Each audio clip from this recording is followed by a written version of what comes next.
Hey guys, crew at Blind Wave, I'm Eric. I'm Shane. And we're back with another reaction review of Dragon Ball Super. Last time when Dragon Ball Super, Shane, what happened? Black came through. Mm-hmm. Then he got sucked back in. He did get sucked back in with that, whatever would happen. The warp broke and it sucked him back in before it went away. Mm-hmm. So, but he destroyed the time machine before he did that. So. Oh yeah, and then Bulma had a Cell's time machine. Yep. Mm-hmm. Yep.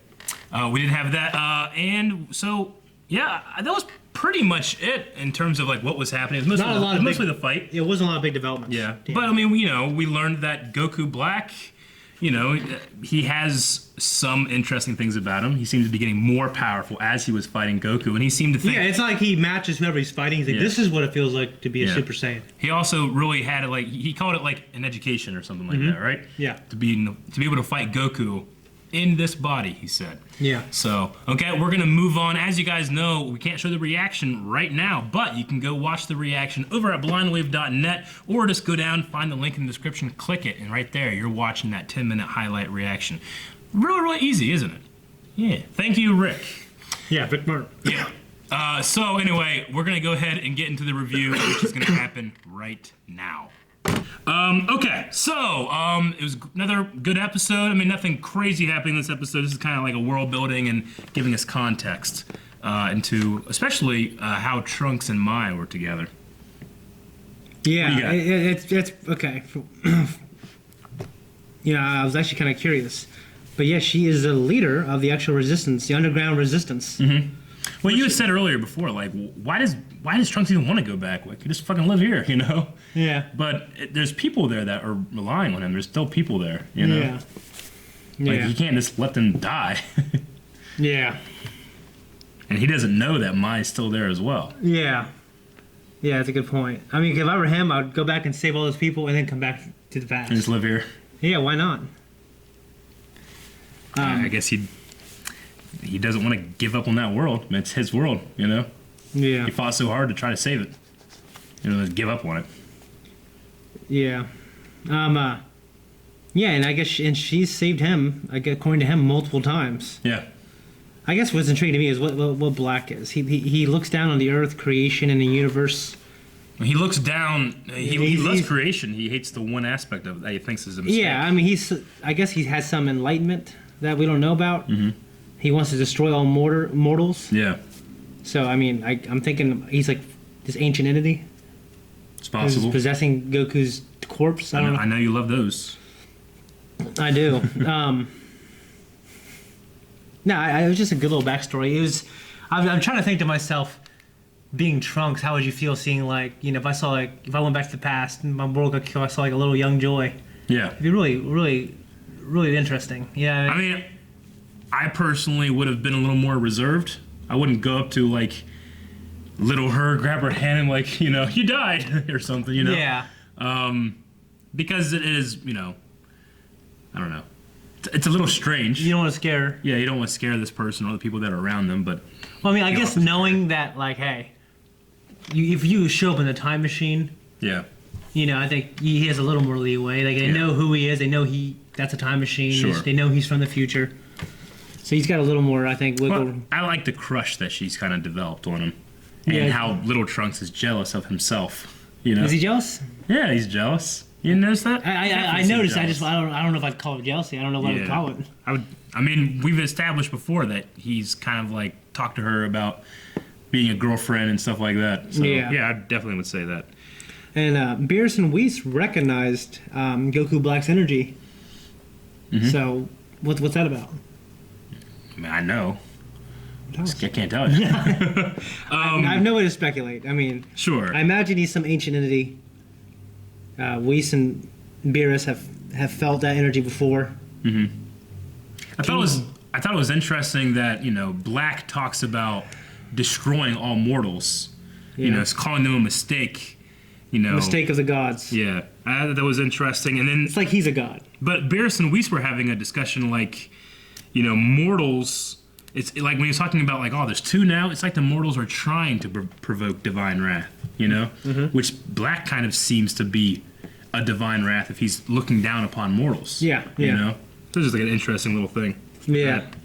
And I was gonna say, no one wanted to train with Goku. They didn't want to train Goku. Vegeta didn't want to train with Goku. Yeah. King Kai didn't want to train Goku. His Yeah. world's so fucked up. He's still dead. Yeah. Yeah.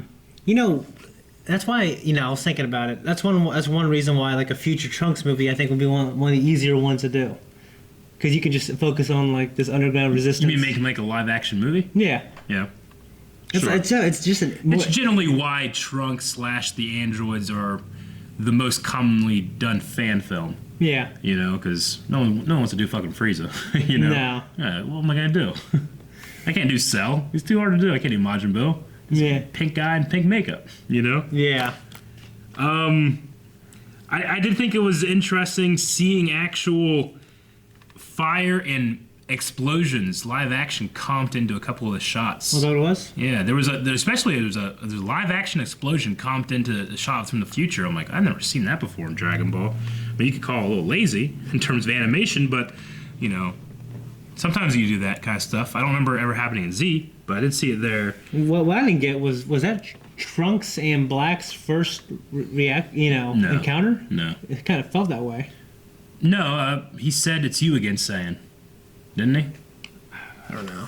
I thought he did. He said something like, and he calls him Black. He already knows him. Okay, yeah. No, it's just, he said that he's strived against him for a year now. Okay. So, I did like that one part where Black is like, he's posing and thinking about Goku's moves, and we're flashing into actual Goku, because as we know from the very beginning here, right here. See how it flows to blue? Right there? Yeah. Yeah. That was at 105. So yeah, it's kind of like he's doing the same thing. He was flashing to Goku. I just liked that visual. I thought it was really cool. Oh, that's cool. It also makes you just kind of think that body isn't his. It's because he said, like, this power that I saw, if I do it through these, through these moves, it feels like it flows better. I mean, why do you think this ancient evil, or just like this thing that thinks itself above mortals, needs a body at all? Like, what would you say? Maybe it's like that movie with Denzel and John Goodman, Fallen. Yeah. Like it can't exist without a body? Yeah, it needs something. Like a possession thing? Yeah. Okay, I guess that's all I have. We did have a... You said that in the version of Dragon Ball you watched that Bulma's the one that paints it on. Do we see that happen, or do we just hear about it? We hear about it. We hear about it. So, very well could be a mistranslation. Yeah. Or just a mess up. I don't know if Super messed up, or if the American version messed up. Yeah. I imagine it's something like that. Yeah. Because I said last episode I thought she painted it on. Yeah. And then we had this thing here. So, I don't know. Because she had that line, it's like, there's still hope yet. And then she threw it.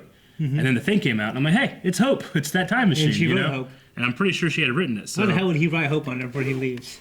He needs some hope, too. He's got hope. That's why he's going. He ain't got hope. He got a chance. I guess that's all I have for this episode. Like I said, it wasn't like the most hyped up episode. No, it's building the world. I like it. And I really like seeing into the past. Yeah. Besides the fact that it's dark and disgusting, it's actually it's like a really interesting thing to see all these people. Because before, like in the history of Trunks, we didn't fucking see anyone, did we? No. I mean, I don't know if it's like implied Bulma that no one is Chi-Chi alive. Because the androids are still going out and killing people. Destroying things. Mm-hmm. But I think it's implied that there are still some people alive. Like sometimes the only thing is sometimes when I'm watching this, besides some great filler episodes, like I feel like it's these guys living on a planet no one else is there. Yeah. I like to see the world. I mean, you get a lot of city stuff. Yeah, you do. Yeah. But I think, I don't know. I mean, there wasn't a whole lot of people in the Cell Saga after Cell got done with them. There's a bunch of clothes. Yeah. Okay, so I think that's going to be it for Dragon Ball Super, guys. We'll come back next week and talk all about that episode. Once again, make sure you're going down to the description, find that link to the reaction if you haven't already. And we'll see you next time. I'm Eric. I'm Shane. Button. Thank you guys for watching this episode of Dragon Ball Super with us. Make sure you subscribe so you never miss one. And you can also check out patreon.com/blindwave, where you do have the ability to watch the full-length reaction if you would so choose. Or not. Just don't do that. Go to the website too. Wait a week. It's a good website.